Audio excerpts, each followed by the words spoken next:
kept warning Igboho to forget Yoruba Nation's agitation until he landed in trouble.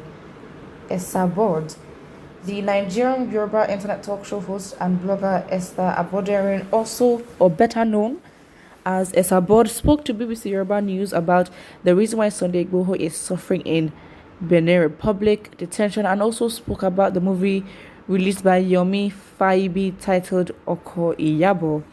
In the video, she began with Sunday Igboho, the Yoruba activist who was arrested and detained in Benin Republic. She maintained and she made it clear that she spoke with Sunday Igboho on several occasions, warning him to dissuade from the Yoruba Nation agitations, but Sunday Igboho was so adamant that he went on to start the course, which landed him in trouble. She said Yoruba did not need to demand succession because Nigeria is a country bound together by God, and thus such a country needs to remain as one. She said she had warned Sunday Igboho on several occasions that the Yoruba forebears, such as Awolowo, tried, but they did not succeed in splitting Nigeria. She said further that Nigeria has remained one since its establishment because it was ordained by God.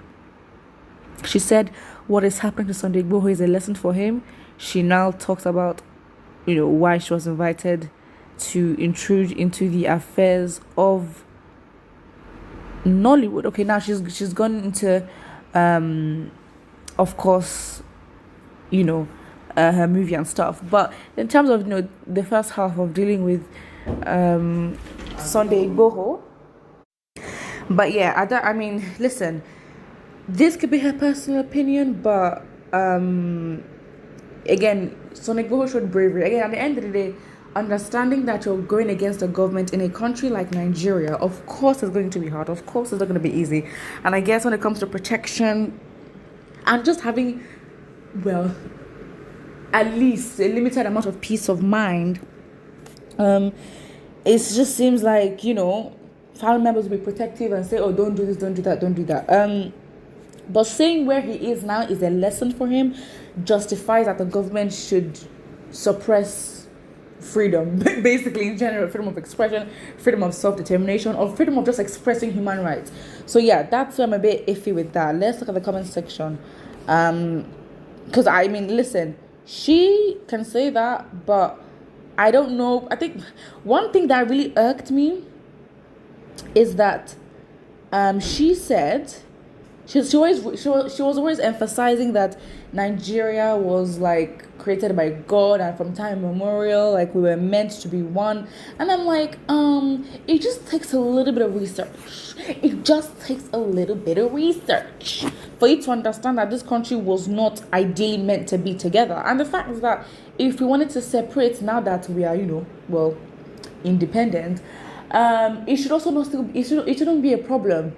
It also, because again, the circumstances in which Nigeria was made as one was not right, and now we are now independent. So why should the problem be that we want to separate? We don't owe anybody anything. We're not owned by anybody. So if we're free and independent, why can we not separate and do what we want? Especially when people indigenous to their own land, for some reason now don't have a right. Listen, calling Nigeria one does not make sense at all. We are too diverse for that. That's my personal opinion, and really and truly, just too selfish for that. I'm so sorry, but if we're one indivisible nation, then why is everybody, why is it that there's manipulation of people's resources? Why do direct indigents of the land itself not have,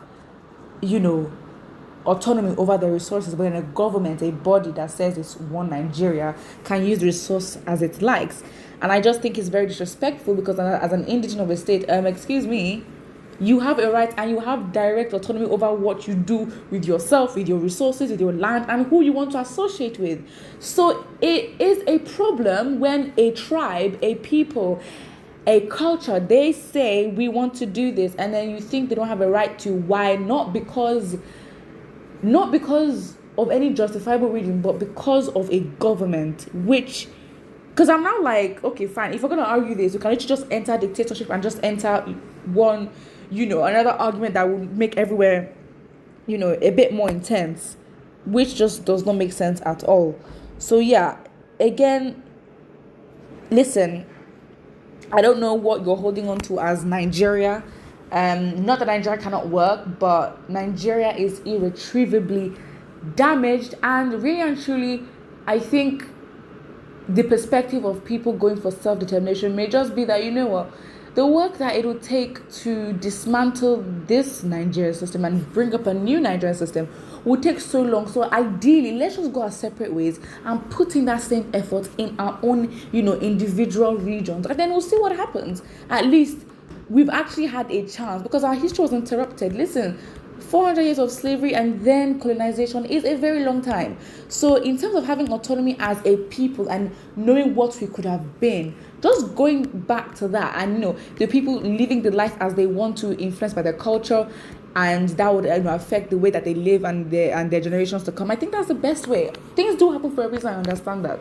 But sometimes when things have been done out of corruption, manipulation, greed, money, death, wars, all that, I mean, come on. So again, all that work to fix Nigeria again, in my personal opinion, let's just separate and then put that work and, fix, your own indigenous land, get your history back together, get back to your roots and your identity, and we'll see what happens, to be honest. But economically, yes, not gonna lie, Nigeria as one is intimidating. Let's not lie. Let us not lie. When it comes to the innovation, it comes to, population, it comes to intelligence, industrialization, I mean, it gets tiring when the conversation with Nigeria always has to do with its potential, not what it is, and actual outputs and what it physically is at the moment, and it gets tired, and it puts Nigerians in a loop where they always have to hope, get disappointed, hope, get disappointed, hope, get disappointed. So I just literally got into pros and cons of literally why Nigeria can be won or not, and really and truly, yeah, again, this could just be a personal opinion, and that's what it's just going to be. So I guess it is what it is in that regard.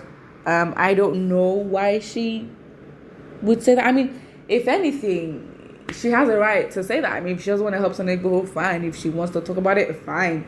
But it doesn't really change the fact that we actually should not enable, you should never enable this system, because yes, it's good to speak about it, because when you say things like this, you enable the system to continue, you indirectly justify what the government did to him. That's what's happening.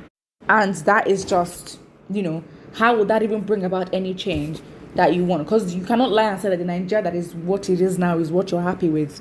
So yeah, put what you think about this in the comment section below, and do not forget to like and subscribe.